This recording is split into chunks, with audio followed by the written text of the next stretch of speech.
Welcome back, everybody. Today to the 14th episode of Daily Book Dose, and today is the 7th chapter of our second book, 13 Things Mentally Strong People Don't Do.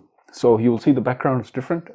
We are broadcasting this out of the United States of America in Philadelphia.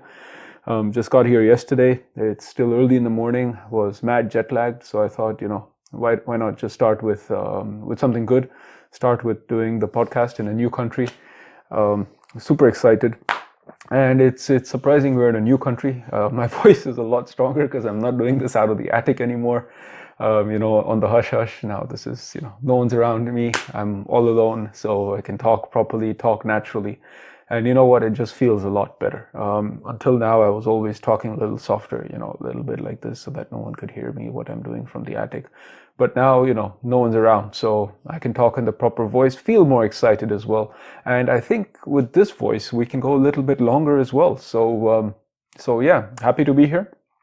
And today's chapter is about not dwelling on the past. So, surprisingly enough, we're in a new place, with a new voice, with a new power. And we're not in that past, in that attic anymore, quiet.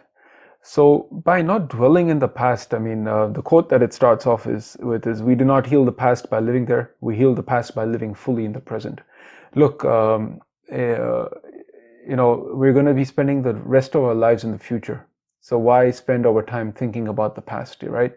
And where we're going to be spending the rest of our lives, the only thing that can actually make an impact is what we do right now, not what we did before. But, I'm sure we've all had mistakes that we've done in the past, and then, we dwell on them and we think, what if we could have done that better, or what if we should have done that better, or, what if we just didn't do that? So it puts us down, right? When we think of the negative things, it puts us down. When we think of the positive things in the past, that's good also, right? I mean, that is good, thinking about the positive things in the past. But by doing that, sometimes we feel that the past was much better than what we have today also, right? And then we start having that regret for today, not that regret for what we did yesterday, but then we start having that regret for today, things are a lot better than, oh, they're crap now. What does that serve?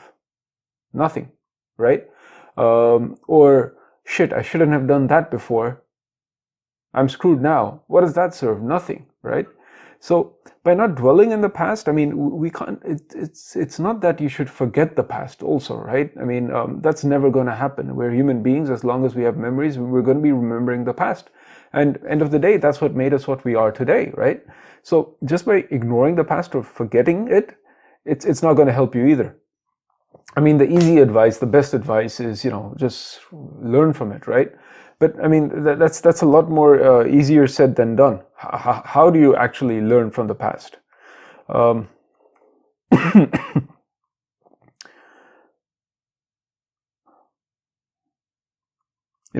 got to find ways to live with the past, right?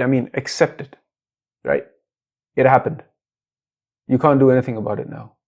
If it was bad luck, you were stupid, you made a decision, you made an ill-founded decision, whatever it is, deal with it. You got to move on. And then there's that sort of passive working with the past, and then there becomes an active working with the past, right? Passively is like, oh, it just happened to me, and now everything is so bad, right? Actively is like, figuring out why it happened to you, what went wrong, what you could have done differently.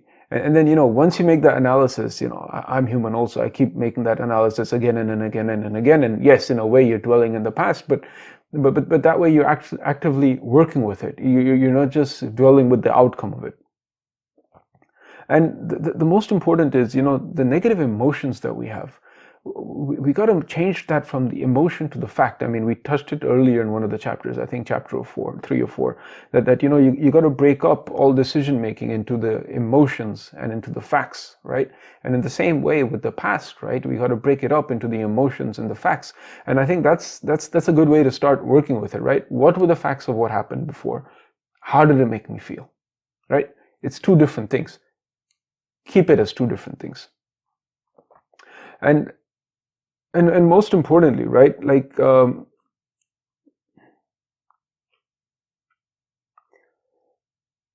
the facts that happened in the past, right? If you keep dwelling on that, and you know, it's like that loose tooth which is in your mouth, right? If that loose tooth, you know it's moving, and you keep pushing that. Or when you have some pain in your body, right? Like a small cut, or like a bruise or something, right? You know once it's paining you, but then, you know, we keep pushing on it. You know, like, how did that pain feel? Oh yeah, that's pain. Oh yeah, that's pain. You know, everything's normal, life is going well, and then, oh yeah, damn, that's pain. Yeah. But the thing about pain, it feels bad, but it, you know, when we're in certain situations, that feeling bad makes us almost feel good, like, in a weird way, because yes, it is a bad feeling, but it makes us numb to everything else around us, and that numbness makes us feel good, right? It's sort of like I don't know, drugs, right? But I guess it's sort of like that. Like when you're going into that hit, right? Like, addicts know, you know, that's the bad thing. They don't want to do it, right? But still they go into it, probably because of that numbness feeling afterwards of, you know, the whole world is not there anymore. It's just them and their feelings inside, internally, and nothing else really matters. So dwelling in the past makes us go numb in that way, and nothing else really matters, because, you know, we are in our own secluded reality, which is gone, and we choose to let go of the reality which is now and the reality to come. So dwelling in the past is sort of like a drug, I would say, right? We can get really addicted to it, and once we're addicted to it, we just want to do that, nothing else. And because of that drug, you forget about reality, you forget about today, you forget about the opportunities of tomorrow. So mentally strong people, you know, they're not addicts of the past. Okay, maybe once in a while they, you know, they taste it, or they use it as medicine to, you know, to go forward. But they're not addicted to it. They're not dwelling there. And neither should we. We should not be dwelling in the past. We should be going on to the future. And to the future, to tomorrow. See you there. So tomorrow I'm excited. Today I'm excited. On our side, I'm going to be seeing the Rocky Steps, yeah, and I'm going to be going to you know, the place on the back of the $100 bill, Independence Hall. So, you know, it's, yeah, excited about today, excited about the opportunity today brings, and tomorrow brings also. And today I'm going to be trying to make a conscious effort not to be dwelling in the past. It's going to be difficult, you know, going through stuff like business-wise, personal-wise, all of that wise, but the past is in the past, and, you know, let's leave it there. Let's look to tomorrow. Thank you very much.